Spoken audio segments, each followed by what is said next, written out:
Hello friends, मैं हूं आपका दोस्त रजत और आज हम बात करेंगे कुछ फूलों के बारे में। आप देख रहे हैं मैं छत पे हूं और इस वक्त मई का महीना चल रहा है और उसके बावजूद भी मेरे इस टेरेस गार्डन पे छत पे इतनी गर्मी होने के बाद भी कई फूल खिले हुए हैं।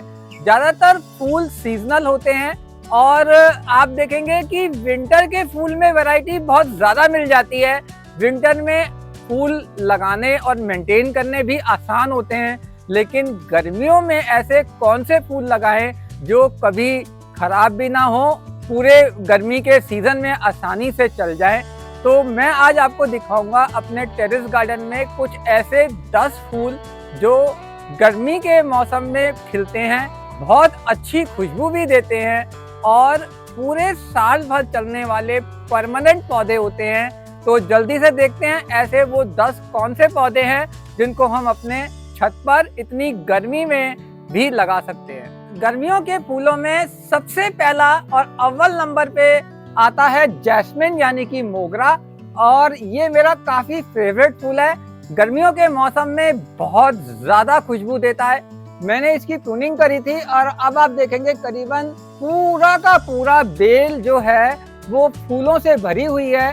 करीबन 1000 से ज़्यादा इसमें फूल खिले हुए हैं। सुबह जब 6 बजे मैं यहाँ पानी देने आता हूँ तो ये सारे फूल नीचे गिर जाते हैं और पूरा बगीचा महक रहा होता है। तो अगर आपने अभी तक भी सोच रहे हैं कि गर्मियों में मैं कौन सा ऐसा खुशबू वाला पौधा लगाऊं, तो मैं कहूँगा आपको एक बार ये जैस्मिन यानी कि मोगरा का फूल ज़रूर लगाना चाहिए। और ये है मेरे साथ इस चैनल का हीरो ओरियो, और इसका चैनल भी हमारा इसी के नाम से आता है, ओरियो एंड माय गार्डन। पर ये गर्मी में आजकल इतनी छत पर आता नहीं है, लेकिन ये आज आप लोगों से ये कहने आया है कि हर बार आप मेरा वीडियो तो देखते हैं लेकिन शायद चैनल को सब्सक्राइब करना भूल जाते हैं।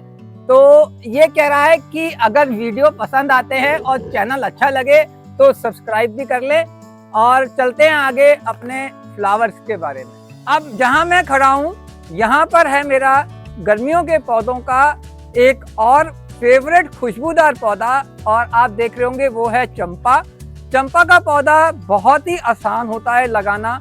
आप इसको बरसात के मौसम में इसकी कटिंग से भी लगा सकते हैं। इसकी मेंटेनेंस करनी बहुत ही आसान है। इसको सिर्फ 2 वक्त का आराम से गमले में थोड़ा सा 1 मग्गा पानी चाहिए होता है। मिट्टी भी कोई खास बहुत ज़्यादा फर्टिलाइज़र की ज़रूरत नहीं होती।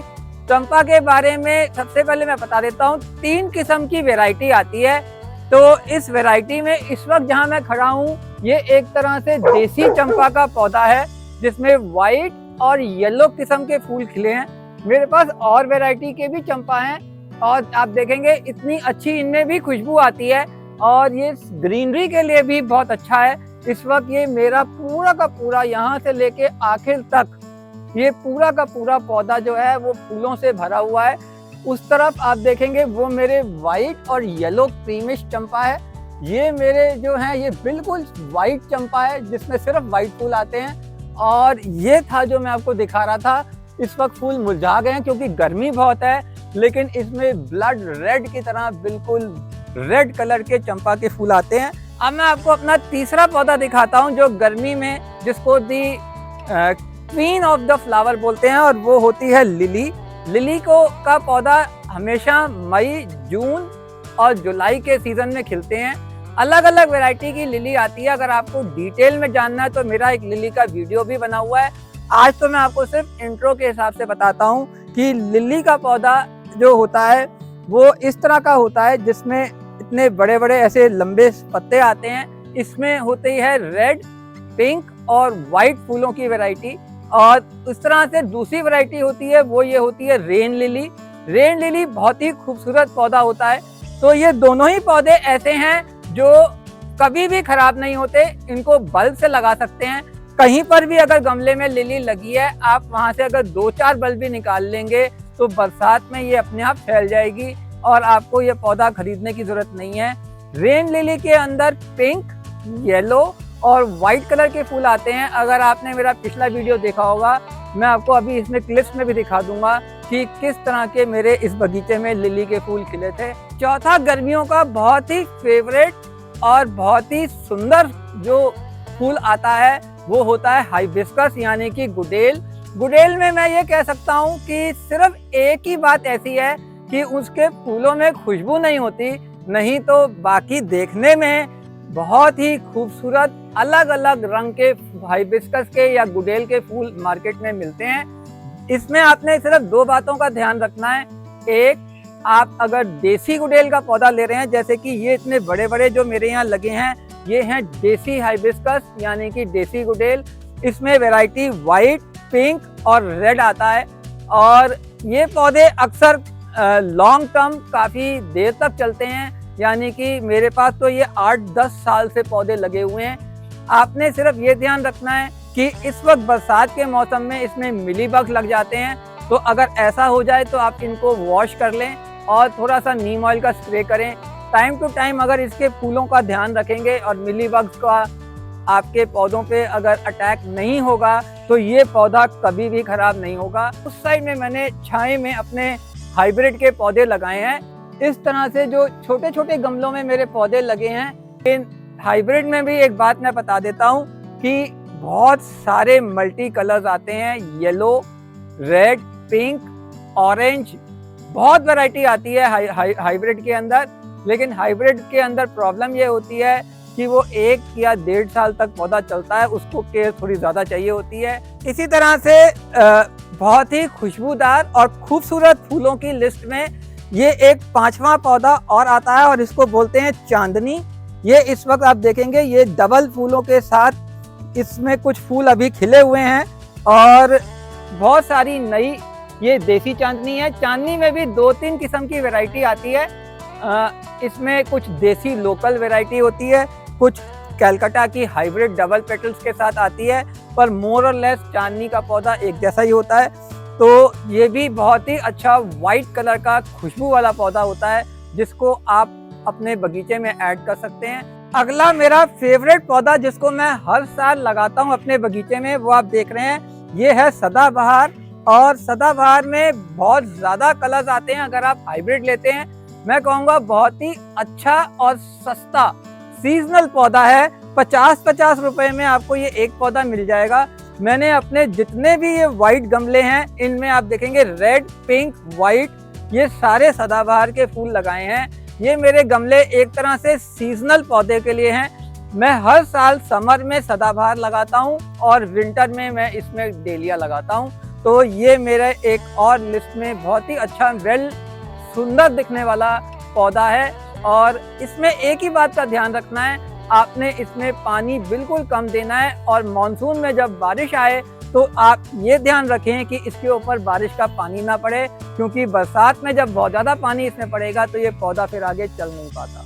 अगले पौधे की लिस्ट में ये मेरा एक बहुत ही खूबसूरत पिंक कलर के फ्लावर्स का पौधा है जिसको बोलते हैं जेरेनियम, और ये बहुत ही अच्छा समर का सीजनल पौधा है। तो ये भी एक तरह से सदाबहार की तरह ही पौधा है सीजनल, जिसको आप अपने बगीचे में लगा सकते हैं। इसके अलावा अगला पौधे भी आप जो देख सकते हैं वो ये मेरे यहाँ लगे हुए हैं और ये हैं एक तरह से अडेनियम। अडेनियम का पौधा बहुत ही सुंदर लगते हैं और इसको बोलते हैं डेजर्ट रोज। अगर आपको इसके बारे में ज़्यादा डिटेल में जानना है तो मेरा एक वीडियो अलग से भी बना हुआ है अडेनियम का। लेकिन अडेनियम की खास बात ये होती है कि ये सालों साल चलने वाले पौधे हैं। ये पौधा करीबन 10-12 साल पुराना है मेरा और अब एक बॉन्साई की तरह बन गया है। इसमें फूलों की वैरायटी बहुत ज़्यादा आती है। मेरे पास ये पिंक वैरायटी है, ये वाइट खिलने को कुछ तैयार है, ये इस तरह से मल्टी कलर में येलो और पिंक है, और इसी तरह से यहाँ पर जो मेरे पास पौधा है ये एक तरह से ब्लड रेड या पर्पल कलर के फूल आते हैं इसमें। तो वैरायटी अगर आप देखेंगे तो बहुत ज़्यादा वैरायटी आती है। इसमें भी आपको ध्यान ये रखना है क्योंकि ये डेजर्ट रोज है, तो डेजर्ट मतलब इसको एनवायरनमेंट डेजर्ट जैसी होनी चाहिए। तो आपने इसमें पानी बहुत कम देना है। मैं तो कहता हूँ हफ्ते में एक ही बार पानी दें, और दूसरा इसको सीधी धूप में रखें, तो ये पौधा बहुत बढ़िया चलता है। और अब हम लास्ट में आखिर में जब गर्मियों के फूलों के पौधों के बारे में बात कर ही रहे हैं, तो 2 परमानेंट ऐसी बेलें हैं जो मैं हमेशा हर बार सजेस्ट करता हूं आपको लगाने के लिए, तो वो भी मैं आज आपको बता देता हूं। और पहली बेल है ये टिकोमा बेल जो इस वक्त पूरे फूलों से भरी हुई है और इसमें ऑरेंज कलर के वाइन ग्लास की तरह बहुत सारे फ्लावर्स आते हैं। इसको भी आप लगा सकते हैं। 10-12 साल पुरानी बेल है ये मेरी। ये सर्दियों में पूरी झड़ जाती है, लेकिन गर्मियों में ये पूरा का पूरा मेरा जो फेंस है वो फूलों से इस वक्त भरा हुआ है। इसी तरह से 10वीं और आखिरी फूल का पौधा जो मैं आपको दिखाना चाहता हूँ वो भी है मॉर्निंग ग्लोरी, और ये भी इसी तरह से एक क्रीपर है जो पूरे फेंस में भर जाता है। और इसमें अर्ली मॉर्निंग सनराइज में पर्पल कलर के या ब्लू कलर के फ्लावर्स आते हैं। तो यही थे मेरे 10 फूलों के पौधे जो मैं आपको बताऊंगा आपको अपने बगीचे में लगाने चाहिए। ये सभी पौधे 8-8, 10-10 साल पुराने हैं, मेरे यहाँ कभी भी खराब नहीं हुए। आपने इनको ज़्यादातर कभी कभी बस बरसात से बचाना है, पानी कम देना है। तो आप भी इन्हें एक बार ज़रूर ट्राई करें। Thank you very much. Stay healthy and happy gardening.